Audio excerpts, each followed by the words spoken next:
Hello, I believe we are live. I am Sarah Wood, and I am your moderator today. Welcome to the fourth Phys Ed Summit hosted by ESPEChat. We have had many sessions going today, and we're happy that you're still with us or joining for a little bit here to get into some more topics. As always, we want to thank the Physedagogy crew for creating the Phys Ed Summit and helping ESPEChat along the way. We will be using a lot of technology during this session, and sometimes it goes wrong. We are going to be using a new chat feature this year, Padlet, to help us communicate. And I know we have some friends over there. We have Jimmy and Mitch. Thanks for coming out, guys. Callan, Alicia, Danielle, thank you. We can't wait to be chatting with you today. Be sure to send in your questions and chat items. You can also try to reach to us using social media. You can access the Padlet wall, go to the website, and click the button that says chat for the session you'd like to attend. If our technology fails, we're going to use Twitter to update you as quickly as possible. Check the website, and we will have to update the ESPEChat webpage as quickly as possible to send out notices to let you guys know what's going on. If you're using social media, we would like you to use the two hashtags ESPEChat and Phys Ed Summit for your posts. Make sure you use the hashtag at the beginning of those. And we are going to get started with Will Navis. He's starting our year with a bang, begin with a bang. I am ready. We were just talking. I don't start until September. I know a lot of people don't start until September who are out there watching, but Will starts at the end of August, and he's got a lot for us. I'm excited. I'm going to switch it over to you, Will. Excellent. And I think we're good. Go ahead and screen share, and we'll get it going. All right. Well, thanks, Sarah, and thanks for Matt for setting this up. I'm really excited. This is the first time I've done an online presentation like this. So like Sarah said, there might be some issues along the way. And if that happens, we'll just kind of address as we go along. But I'm super excited for this. And let's get started. Begin with a bang. There we go. Nope. And are we good? All right. So, oops. That's for the end. Like I said, we get some issues along the way. I apologize, everybody. All right, here we go. Begin with a bang. So who is Will Navis? Well, I'm a husband and I'm a dad. My wife, Elizabeth, she is a fourth grade teacher. She's actually in the same school district as me. We had our 11th wedding anniversary this summer. We have three boys, John, who is 8, Jack, who is 6, and Caden, who is 4. And I'm a runner and a duathlete, and swimming is for fishes and aquatic mammals. So I don't do triathlons. I don't like to get into that pool if I can avoid it. And then I did track and cross country since middle school through college. And I am an elementary PE teacher for the past 12 years. I'm starting year 13 now. I started in the Addison School District in 2006, and I've been in the St. Charles School District here in Illinois since 2007. I was a traveling PE teacher for 4 of those years, and I'm at my current school, starting my 7th year there. My first teaching position, however, was at Lincoln Way East in Frankfort. That was back in 2003, right after college. And then after that, I was a resident counselor for 3 years at the Illinois Math and Science Academy in Aurora. And I was a cross-country and track coach from 2003 to 2013. I've been a member of IAFERD for the past 16 years. I've been actively involved since 2008. My colleague invited me to a party at convention, and little did I know what was I getting into. I thought we were just going to have a good time, and all of a sudden it turns out we were part of a business meeting to elect new officials. So then I was delegate at large for the Northern District of IAFERD for 3 years. Then I served as president of the Northern District for a 3-year cycle, followed by being a VP of Children for IAFERD from 2015 and 2016. And then I served as president-elect, and I'm currently the president of IAFERD. I was the elementary the PE teacher of the year in 2012 to 2013. All right, so let's take a look at our agenda, what we're going to be doing today. So we're going to talk about going back to school right off the bat, and you can either speak up or you can sit down, and we'll talk about what that would mean a little bit. We're going to talk about take your parent to PE week. It's a chance to sell your program. We're going to talk about how you can organize it and how to highlight while in the spotlight. We're also going to talk about the Stuff Wellness Survey, an opportunity for you to have a shared leadership opportunity in your school, or talk about what to do with the results of your survey, how you can set up the survey, and then we're going to talk about Goose Chase. And this one I'm really excited about, something that I'm going to try for the very first time this year. And it's going to be interesting. It's going to be one I think some of you guys might gravitate towards as we talk about it. So we're going to talk about what it is. It's an opportunity to promote physical activity and wellness outside of your gym. I'm going to give you some ideas that I have. Hopefully you guys will come up with some ideas as well. And we will talk about the cost. It's the only one that actually costs money. I know it might be a sticking point for some people. We'll talk about what the cost is and some options to help you with that. Now, the agenda does continue because it's not just me here today, it's your plan. So you're going to pick one option, and I mean it, just one. They're all going to seem really good. Trust me, they're going to seem really good. But I want you to pick one of those 4 options we're going to talk about. You can use my framework or create your own. You're going to tweak it, streamline it, and make it your own.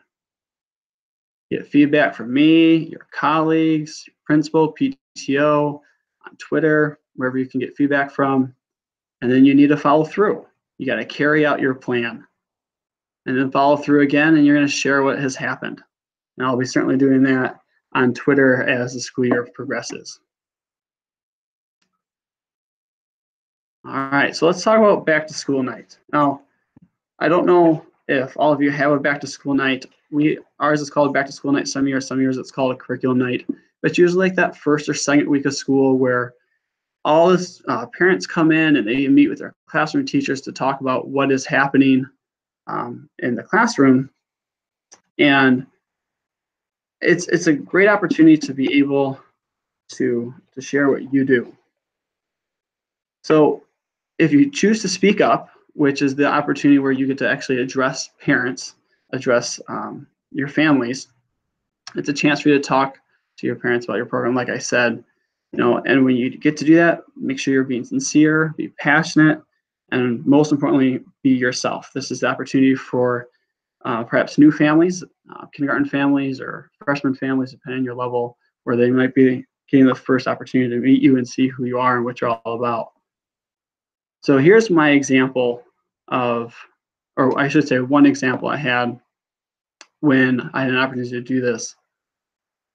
So what I did was I had my parents who came in, they went through an obstacle course, just set up in my gym, and it was hurdles, and they did jumping, and they did running and jumping, and there was cup stacking. And then afterwards, I asked them, why did we do this? What was the purpose? And I had answers like, to make us sweat, motivate us to be more physically active. But I think one of my favorite was to get back at us for our kids. I thought that was kind of funny. We all kind of laughed at that. But then I showed them this presentation, and I just kind of talked about why we did these things. Why did we do hurdles? It requires explosive power, coordinate limbs, timing takeoff and landing to build strength and stability and things like that. And then just every little part of the obstacle course that we did, just kind of talked about the reasons why. And the reactions that I got were very positive, and which I was pleased by. I wasn't sure how they're going to take it. One person said, I had no idea this is what PE was like. And I think that's kind of one of the reasons why we do this, right? Is to kind of highlight our program and to show parents that it's not what or how PE was when we were growing up. So that was my example of when I actually got to speak up to the families. But sometimes you have to sit down. And, it's less ideal, but it's too often the reality. Like I said, this is my 12th year and at the beginning of my 12th year in this current school district. I've had a chance to speak up about half of the times, and sometimes our principals just want me to sit down, stand up and wave. And when that's the case and you don't get a chance to actually talk about it, what I like to do is I like to come up with like a letter or something that they can read. And if you do that, make sure you keep it simple, but keep it engaging. And make sure you follow up 1 to 2 weeks later, just kind of make sure that they had a chance to read it and process through it. Because sometimes, again, when you have to type something out, you might be meaning something, but it doesn't necessarily come across that way. So for me, this is my example of the letter that will be going out this year if I have to sit down. And you can see I just kind of start to talk about my program a little bit, I like to highlight my program and not me. I know some of my colleagues I teach with, they like to spend time talking about themselves, which is great, but I'm not here to sell myself. I'm here to sell my program. And so that's why I like to spend my letter on. Now, I do have it as 2 pages, which is a little bit longer than I would normally like it to be. I try and keep it to about 1 page if I can. Sometimes it has to go to 2 pages. This year, we are updating our curriculum and we're piloting some different things. And so I wanted to spend some time explaining that. But again, if you go this route, make sure that you follow back up about a week or 2 later, just to make sure that you can clear up any confusion or any questions they might have. So for Take Your Parent to PE Week, this is kind of fun. This I think started last year through an organization. I believe it's US Healthier Schools. I might be mistaken by that, but it's put on by an organization. And I was going to try and do it last year, and there's some confusion with my principal and some other things that came up that prevented me from doing that.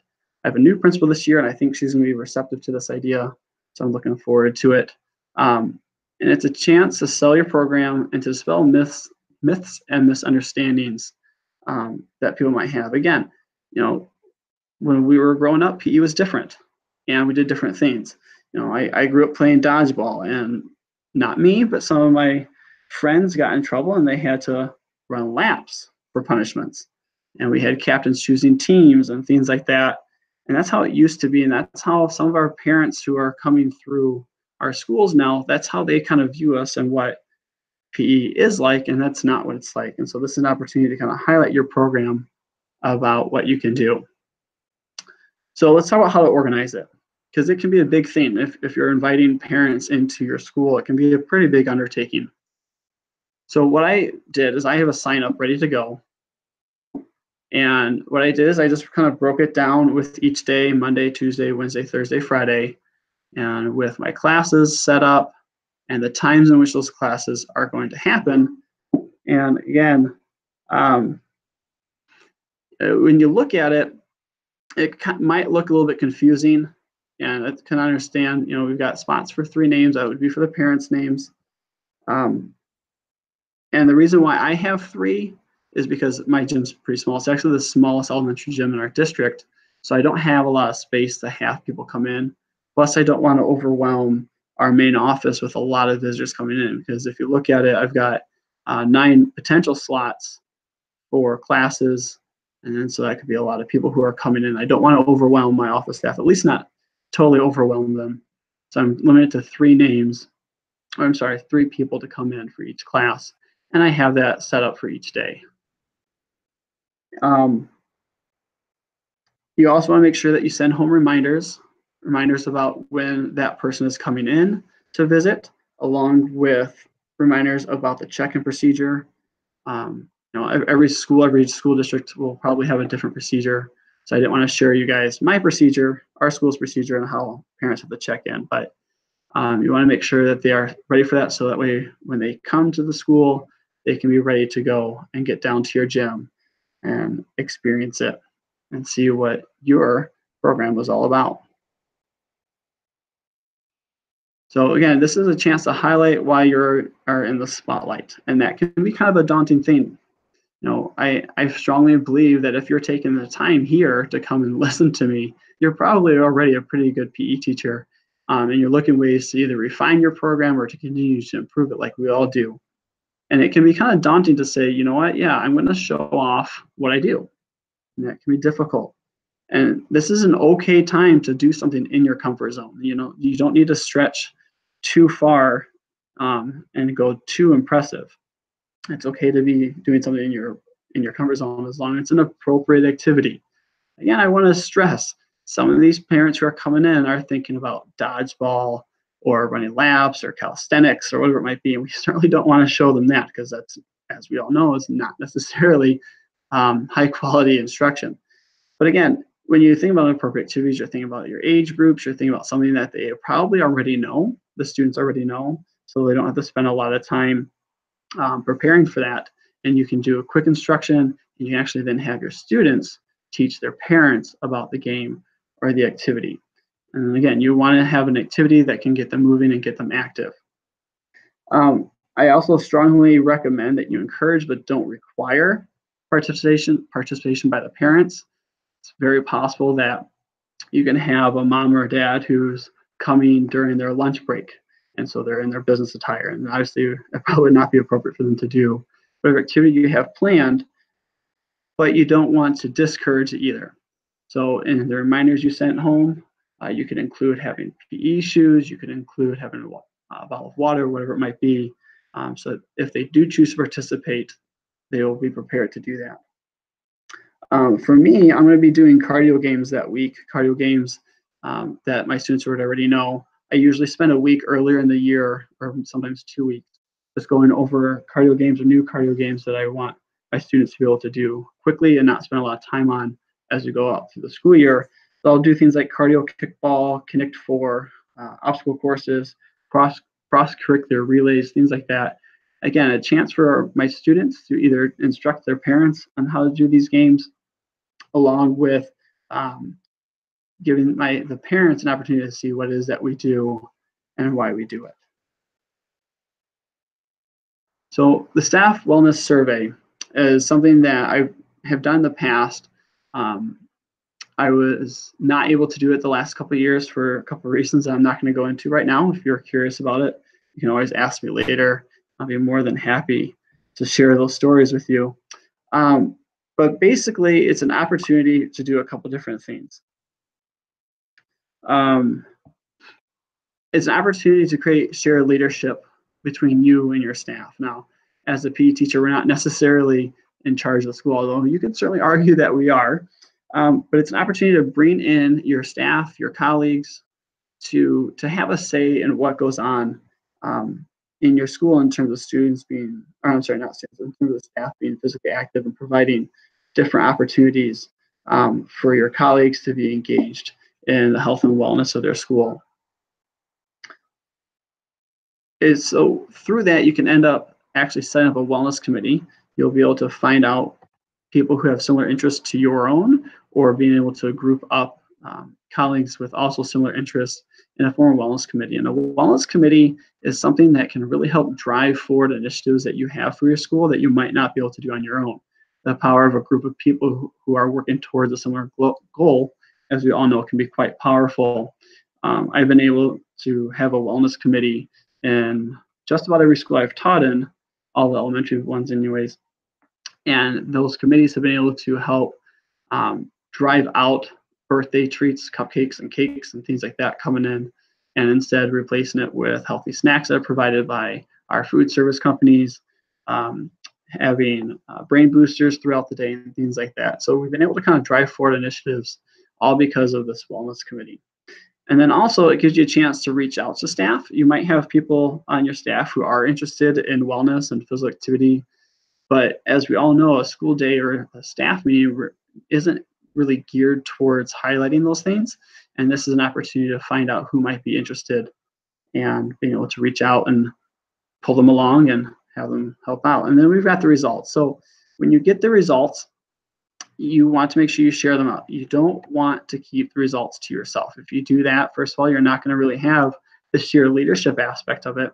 And then people are going to start to wonder, well, why did I have to do this? And if you do it in subsequent years, they might be less likely to then take the time to fill out the survey. You want to make sure you share it out. There's a couple different ways that you can share it out. You can share it with your principal. You can share it at a staff meeting. You can post it in the lounge. Lots of different ways that you can share it out. You just want to make sure you get the results out there. And then you want to make sure that you follow through. If the results of the survey highlight a really high interest somewhere in the staff, you want to make sure you respond to that. Because again, if you don't do that, then as you move forward, your colleagues are going to wonder, well, why did I have to do this? And that can lead to some resentment or some other negative things you don't want to have. So to set it up, I simply have my form. It's what I've sent out. It's a Google form. It's a pretty straightforward thing. It might look a little, what's the word I'm looking for? A little complicated, but it isn't really. I set it up using what's called branching. which means that as they respond to certain questions, it can kick them to a different page and things like that. And I do that to kind of help streamline their process. So they're not answering every single question out there. They're just answering what they're interested in. It will help determine the interest levels of the staff. You can see that I had what were they interested in, what is their top 3, so I could possibly look at what are some high level or high interest initiatives that we could end up going for. And then it just kind of breaks down each part by part. As I said, I have a new principal this year. I'm going to be meeting with that principal on Monday. From earlier conversations, I think she's going to be really receptive to this idea, and I'm looking forward to having the conversation with her about it. And then if I'm able to, if she's good with it, I'm going to send it out hopefully Monday afternoon after I'm done meeting with her, and then hopefully get results back before the school year starts. If you're curious about the results or what the results look like and how that looks in Google Sheets or whatever it might be, feel free to hit me up, and I'll be more than happy to talk about the results with all of you guys. And then let's talk about Goose Chase. So as I said, and I know we're kind of going through things quickly, and I understand that Goose Chase, I think, is going to be the one that we're going to spend a lot of time on because there's a lot to it. And again, it's the one where there's the cost involved. I think that's going to be the one that we're going to spend most time on. So what is it? Well, it's an online and app-based scavenger hunt. And if you've ever done one of those before, you kind of understand how it might be exciting and could pull your students or your staff or even your families into it. So back in 2017, my family had a reunion out in Colorado. It was an absolute blast. And one thing that I was asked to do was to lead a scavenger hunt. And I had no idea how to do a scavenger hunt before. I mean, I knew the basic premise of how to do a scavenger hunt, but I've never set one up before. And my wife, my amazing wife, told me about this app called Goose Chase. And so we set up a scavenger hunt, and we went through it. It was an absolute blast. So I'm going to show you guys the scavenger hunt that we had set up, just so you kind of get an idea of what it looks like. And then we'll talk about how to set it up in just a moment too. So this was the image. This is actually our family crest, and that was the image that we had. When you go first to the missions list, you can see a list of all the different missions we have. You can see them along here, and their point values along here. Ours between the 400 and 500 points because we wanted to have a lot be very accessible and quick to do. The first one we had was just 100 points, just kind of getting started. So start off right. It was just their first one that they could do to get a flavor of how this was going to work. Something real simple. They had to take a team selfie and upload it to Goose Chase, and then create a name, and that's how they got their first points. From there, with the participants, this is the screen here.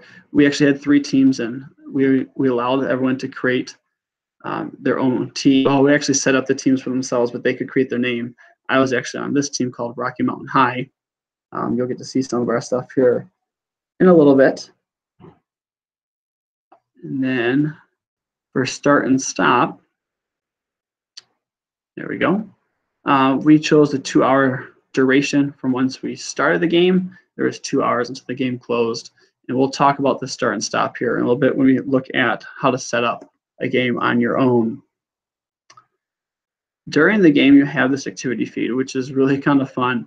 As teams finish the challenges, it goes on to this activity feed, which is accessible here on the website. And if they have the app, it pops up in the app. We did not do this hashtag thing here because at the time, I think only 2, maybe 3 of us had Twitter. So people weren't trying to do that very often. But from my understanding, if you do, hashtag Navis Family Reunion or whatever it would be, then in the Twitter feed, this would show up also. This was a lot of fun. It served as a lot of motivation because we would see that some group had already accomplished a task that we were still working on or hadn't figured out how to do. So it kind of also helped us see maybe how we could figure out one of these things. There's one I want to show you guys real quick. This was a lot of fun. We had one that was worth a lot of points, and it was to swim across a body of water. And this particular water was about 37 degrees, and that is me swimming across. I'm not sure how I Didn't get hypothermia. It was extremely cold mountain water, but I did get out and I did survive. That was a lot of fun. There's also a leaderboard. And the leaderboard is, again, it would be accessible on the app. You're able to see where your team ranks, or where all the teams that you're monitoring rank, rather. And that's updated automatically. You don't have to do anything for it. It just automatically updates. You are also able to send a message. You can send a message to all the teams or individual teams. You can do that if you want to say, hey, congratulations on finding this particular challenge. It's well done. You could give out hints that way if you're noticing that groups are having a hard time completing a challenge, or it might be. And then you can also adjust scores manually. We actually had to do this. Our family is known for arguing quite a bit. And so there were a couple of questionable completions. And so, like, let's say if one of them was worth 500 points and they were kind of right, but not really what we were expecting, we might give them half credit. So you could do like minus 250 here, things like that. And we would just do that to kind of help level the playing field if a team ended up not quite following the way we would expect them to. And then for submissions is organized by the different challenges. So this was the first challenge, start off right, where the teams had to take a selfie and things like that. And for this, it's really quite good to see and organize to make sure that what people are submitting is actually accurate and they did follow it correctly. So we had one, if I can find it here. There it is, Slamma Jamma, where we had to have a team member hanging from a hoop. I just want to show this off to everybody. That is me hanging from a basketball hoop. You can decide if I actually was able to jump up there or if I needed help. You guys can figure that one out on your own. So that is our game that we had set up for our scavenger hunt, our family scavenger hunt. So I'm going to show you guys how to set up a new game here, because I think this is kind of what you guys would like to be able to see to determine if this is something you want to do. So when you go here, it's under My Games already. This is my login information. If you go to the website, which you'll see in a little bit here, you'll be able to set up your own account and you'll be able to create a new game. So you click on New Game, and from there you have this game information. You kind of saw it on my screen earlier. You don't have to have an image. You certainly can if you want to. Okay. For the game name, you can choose anything. I'm just going to put test here, and for my game description, I'm going to put test as well. But again, you would describe it however you want to. And then for the game location, again, you can do that. I've never done that. And then for the password, that is an interesting option where you can either lock someone out, or the only way that they can get into the game is with the password. I'm not going to do that for here, but for the one I have for my school, I actually do have a password because I don't want it to be open to everybody. I want to kind of limit to who can be in. So after you have filled that out, you go to Save and Continue, click on that, and it will then send you to the game. And from here, this is where you set up the actual missions. You can either add to the list, you can go to the missions bank, or you can add from previous games that you've done. So starting here with Add Mission to List, if I click on that, it gives me this screen. And I can type in a mission name, and I'll say, hi, everybody, as a mission name. And here, you need to take a screenshot of the presentation and submit it. And from there, you can do save changes, and it'll save it. Over here is you can change what type of mission you want it to be. You have the photo or video mission. So from there, they either need to submit a picture or a video as evidence.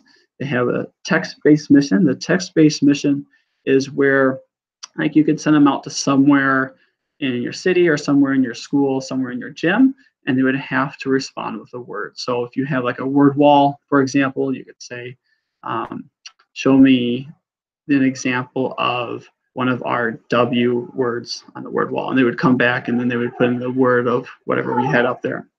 For the GPS mission, this is kind of a fun one. We did not do this for our family reunion because we were up in the mountains and GPS didn't work very well. But from here, it would be where you could send them out into the community. Maybe you want them to check in with like a dentist or the fire department or whatever it might be.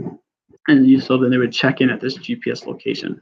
From my understanding, you would have to do some background work on your own first on this part where you would have to find that location and you would mark the GPS with your own device, and then the participants would have to match that GPS. I'm going to leave this as a photo video mission since I'm asking you guys to take a screenshot. I'm going to click on Save Changes. And now it's in my missions list right here. I left out 400 points. I forgot to show you that. You would edit that here. Those are all your options. You can also manually edit by going down to Custom. And I'm going to do 100 points, for example. And I can scroll down and click on Save Changes. And there it is. If I go to Mission Banks, Goose Chase has already uploaded a lot of sort of predetermined missions. And a lot of them are good. We actually got, for our own scavenger hunt, we took some inspiration from some of these. Like we took inspiration for parkour. I think we call ours hardcore parkour, where we had our family members do different parkour skills, which was kind of hilarious. But if you want to choose one of these, you just highlight it and then you go over to add, click add, and it disappears. And if I go back up to mission list, we can see it right there. And then the third way, as I said, was called my previous missions. If I click on that and go to select a game, I can go to my Navis Family Scavenger Hunt, and then there's all the missions for my previous games. And if I go down, I'll choose, let's do History 101, locate a historical monument. Click on that. And then again, I can go back to my missions list, and there it is right there. Now over here, we can sort of see where my different point values for my different missions and how many of those missions. That's a great way to keep tabs. If you end up noticing that, hey, you know what, all of a sudden, all of my missions are 400 points, it probably means you didn't go back and edit it, since that is the default point total. But it kind of helps you, and you can go back and edit any of these that you want to edit, which is kind of a nice feature. You can also sort the list by the point value and alphabetical order, and you can click and drag. We often did it by point value just to kind of see how many we have of each and to see which ones of the ones, like if we had too many 400 point ones, which ones we might want to change. So after I've gone and I've created my missions, I would then go to my participants screen. And here you've got options for either team mode or individual mode. For what I'm doing with my school, I'm going to be doing a team mode because I want it to be families.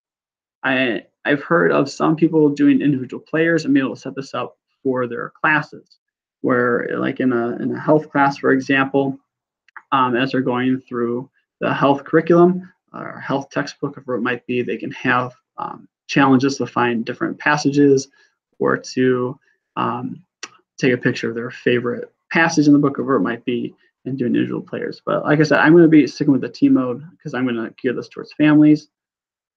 You can choose to pre-create the teams. Again, if you're going to go with a classroom setting, with this you could do teams and you could have them partnered up to however you see fit. You can also have participants create their own teams. This is what I'm going to do for my families, so that way I'm not trying to organize their entire family. They would be doing that on their own. The other part that is important to understand is how to get them to join the game. And there's two ways. One, you can send invites through email. If you click on here, then you get this screen. You can type in all the different email addresses up here. That is one way to do it. The other way to do it is you have this game code down here, and you could put that in your newsletter. You could put that in your back to school letter, for example, or on a PowerPoint slide. You could turn it into a QR code, lots of different opportunities there. But those are your two ways to get teams to join. Whichever one you do, I do recommend that you put a deadline on it. I have not tried this yet, but from my understanding, once the game starts, you can't have new participants add. So depending on when you want your game to start, you might want to get out the word as quickly as possible, and then just remind them that once it starts, you can't add any new teams. And then the last one here is you're doing your setup. It's called start and stop. Kind of talked about this briefly. So when we did our family reunion, we had it manual and we had it as a 2-hour duration. And so once I click start for the challenges, we had 2 hours to complete it. And you can really set it to be anything. You can set it for time. You could, even as it says, you can set it for 7 days. If you click on automatic, and this is what I'm doing for my school challenge, you can select what date you want to start. And our students are starting on August 22nd, so I could click that. Or maybe you start later than that, and maybe you want to start it the 1st of October to give families a chance to join in. And you can change the time, maybe like 7 a.m., for example. And once you have your start time, that didn't save. It wasn't fun. Here we go. Just fix this up real quick. Okay, there we go. And then for your end time,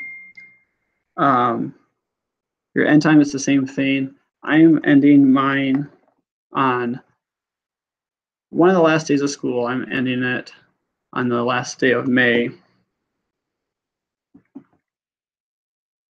Just a second here. So I'm ending on May, and I'm going to end it at, I'm going to give them a couple hours after school to finish everything up. So that's kind of what it looks like. Oh, all right, because I already have a game set up. But so that's how you would do that to set up. And here you can see that's how I've got the time set up here. So that's how you would set it up. And I just had a question about if it's free or paid. I'm going to get to that in just a moment, really soon. So again, this is an opportunity to promote physical activity and wellness outside of your gym. And I'm going to share with you guys some of my ideas. And I'm always more than happy to get more feedback. I'm hoping to get some from my principal when I meet with her on Monday. Some of these ideas came from my PTO parent who's helping me kind of organize this. But these are just kind of some of my ideas. And right now, I apologize with all the different colors. I've been organizing this crazily. But it's just it's a whole long list. Some are more active, some are more on the healthy side. And what I did was I created this long list. I think it's 31 different things. Yep, 31. And then what I did was I created my table of points down here, 100, 200, 300, 500, 1,000, and then more than 1,000 points. That's kind of what I decided I want the themes to be worth. And I went back to my list, and I just highlighted what I think, what each one could be worth. And it was kind of tricky at first, because when you do this, it's like, well, how do you decide what's worth? And so when I was looking at what I should have the low point side be, I was looking at, first of all, is it easy to do? If it's easy to do, I don't want to give them too many points for it. So for example, picture a video of family going for a walk. That's pretty simple to do. They could just step outside their house, take a picture, and then they're good to go. So I wanted something that was easy to do. I'm also looking at things that could possibly be repeated throughout the year. When you do set up, you do have the option to add more challenges during the game. You can add that. And so I'm looking at doing like a park of the week or park of the month. So that's going to be something that they could do very often. I didn't want to work too many points for that and have that go kind of crazy. So it's a 100.1 as well. And then I actually did also look at the cost. There are some things that could be, a little costly. Like we have a thing called Scarecrow Fest here in St. Charles, which is free to go to, but there are rides that the kids will probably want to do, and there's food and things like that. And so I didn't want to be like penalizing a family if they didn't have the finances to do it, if that makes sense. A couple of my 200-point ones, are also kind of in that kind of realm as well. And then when I was looking at the high point value ones, I was again looking at costs, because again, I don't want it to be something that's cost prohibitive. But then also, if a family is going that extra step, I kind of want to reward that. So like for example, participate in Rothon is actually a free event at our school, but there's fundraising involved. So I want to kind of help promote that. I want a lot of participation in that as well. I also do, I donate our Halloween candy that students are allowed to bring back in, and we donate that to a different organization every year. And I want a lot of participation in that. So that's kind of how I divided up these different things. If you're not sure how you want to play around with different things, and again, like I've mentioned before, always feel free to get feedback from lots of different sources, PTO, colleagues, whoever it might be, whoever you feel comfortable with. So that's how my brainstorming is up, and you guys will have access to this too if it's something, a route you want to go. I believe I have actually given you the ability to edit this, so if you come up with ideas, add them on, because I'm always looking for more ideas of how I can improve the things I'm doing. And sometimes as I'm working through this, my mind just gets stuck. And to have some fresh insight is always a good thing. So now we're going to talk about the thing that I know a lot of you guys have been wondering about, and that's the cost. And as I said, Goose Chase is the only one that does cost money. And as somebody asked about, there is actually a free version. My family reunion one, it was a free version. You were allowed to have up to 3 teams. We had 3 teams. It was free. This is the educator plans. You can see up here, Goose Chase EDU. Goose Chase by itself is much more expensive, but they do have this plan for educators where the prices are reduced with the same services, which is really nice. So for the educator basic right here, you do have unlimited games. You can have as many games as you want, but you can only have 1 game going at a time. So if you want to do this with multiple classes, you'd have to end each game before you start the next one. That could be kind of a challenge. It's possible, but it would be a challenge. And you are given up to 5 teams. And again, if I remember correctly, in the general use Goose Chase, it's only 3 teams, so they give you that. But everything I've shown you so far, you can do with the Educator Basic, and that's free to use. The Educator Plus version, as you can see, it costs $50. You get unlimited live games, which is a huge upgrade. So again, if you are a health teacher at the high school and you got 5 health classes, you can have all 5 classes going live at the same time. So maybe you're doing it for a full semester or whatever it might be. You're also allowed to have up to 10 teams, and you can have 40 participants in the individual games. I know some people I've talked with who are thinking about doing this, and instead of having a family be a team, they're going to have the individual be a team, and that way they can have 40 families just working as an individual. The only downside to that, and I do want to highlight that the only downside is that I believe you're only allowed 1 device per individual. So only like 1 person's phone or iPad or whatever it might be. Whereas the team, I believe you're given, I think it's 3 or 4 devices per team. So that kind of helps open up what a family can do. Now, this Educator Premium plan, this is actually what I'm going to be doing. And I'll talk about how I was able to swing $200 because it's a steep price. What it allows everything that the Educator Plus has, but it's 40 teams instead. So for me, that's 40 families that I can have participate. And I'm a smaller school. I only have maybe 60, 70 families in my school. So this will allow a lot of families to be able to participate. And what I'm able to do is with unlimited live games, I could actually have 2 games going on at the same time. The only tricky part is it'd be 2 different leaderboards and things like that. I'm not sure how I'm going to juggle that, but the good news is I could if I wanted to. And you could do the same thing here with the live games. If you have, say, 75 families who are interested, you could have 8 live games going all at the same time. It would just be 8 different leaderboards, 8 different things to keep track of. So this is what I'm doing is the Educator Premium. Now, the way I was able to swing this was I was talking to my PTO. And this kind of goes back to when I was talking about our back to school night. I've worked really hard to build the relationships in my school with my PTO and with my families. And again, I'm going to my 7th year, so I'm able to do that. And I know maybe some of you are just starting brand new, or you just switched schools and you haven't built that relationship yet, in which case, don't do this plan at this point. Maybe test out the basics so you can understand how it works with your family. And then next year, bring this up. But I was able to get the $200 from my PTO, and that's how I'm going to be paying for it. And the way it works for us is I spend the money, and then they are going to reimburse me. So that's Goose Chase. And as I said, I think that was indeed the longest time we spent on one of these 4 things. So I know I went kind of fast. But again, if you have questions, just hit me up. I'm more than happy. These are my resources. You have access to my Phys Ed Summit folder. Any links that I opened up will be found in there, the Google form and docs and things like that. You'll find there right in the folder. I mentioned my back to school night, and in my letter, I talk about teaching games for understanding, and that comes from the Physical Educators website. If you've never been there, it is an amazing resource. Even if that's not the curriculum model that you follow, there's some great ideas there as well. This is the link to take your parent to PE week. Actually, you know what? Let's go to the site because I mentioned it. Let's take a quick look. Oh, so it's the Active Schools US. That's where it came from.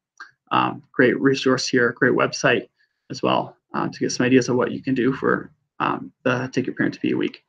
And then the Goose Chase EDU website, and this takes you to their opening page here where you can sign up and get some more information. So those are my resources. And then here's my contact information on Twitter. I'm on Voxer, my email, and then that is my personal phone number if you need to get a hold of me. You can text me at any time, but if you're going to call, please make sure it's before 9 o'clock Central Time, as that's when our family starts to wind down for the night. Other than that, text me by all means, email me, however you want to reach out to me. So that's all I have. I've been in contact with Sarah, and I think I've answered some of the questions she sent with me. Yes. Yep. Yeah. Good. So the questions really didn't have any. It was more just like the cost. We kind of were chatting just on if people have back to school nights and if they currently have bring their parent to PE week. Shout out to Will Potter. Thanks for getting that started for us, man. And that really expanded into active schools after that. So Will, we got you. There were a few people who have done that, who have done a night or something like that, not necessarily during the week, but that was some great resources and information shared by you of how to bring that to us. And some people who had wellness committees at their school, either as they're mandated as part of their school setting. I know that's the case in my past, or currently trying to work towards that.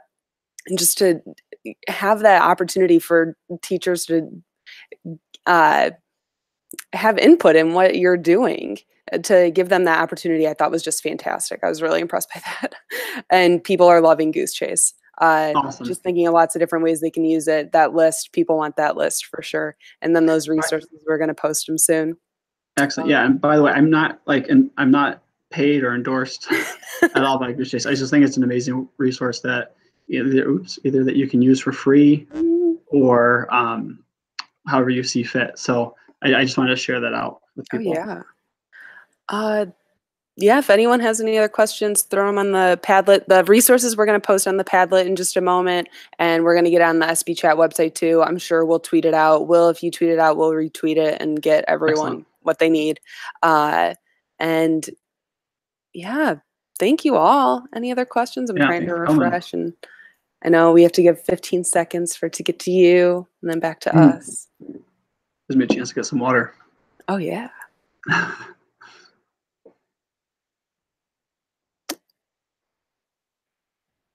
Oh, yeah. Someone said that their principal used it for Goose Chase at the beginning of the year. Excellent. And my brain was going a lot of different places with that. That's so cool. Someone said to use it for open house. Catherine, she said you could use it to get the family engaged that way. Yeah, some good stuff. Thank you all. Yeah, thanks, Will. Lots of takeaways. Thank you, Mr. Weller. Excellent. All right. Well, Will, do you have anything else? I think we can wrap it up then. I don't. But once we're done here, I'll start working on getting these resources and everything like that up to the website, and I'll tweet it out. Give me a little bit of time, but it'll be up as quickly as we can get it. Very cool. Well, thank you all for joining us today. We've got more sessions, 2 more sessions in the next hour, and then 2 more after that. So be sure to hang out with us a little bit more if you'd like. And join us on Tuesdays, ESPEChat, 8 p.m. or Eastern Time. We've got Matt Bassett moderating on Tuesday. He'll be building some rapport with the students, giving us some ideas of how to create that culture in our schools. So thank you again, Will. Hang out with us. Chill for the next 2 hours, and we'll see you soon. Thank you, everyone. Bye, everyone.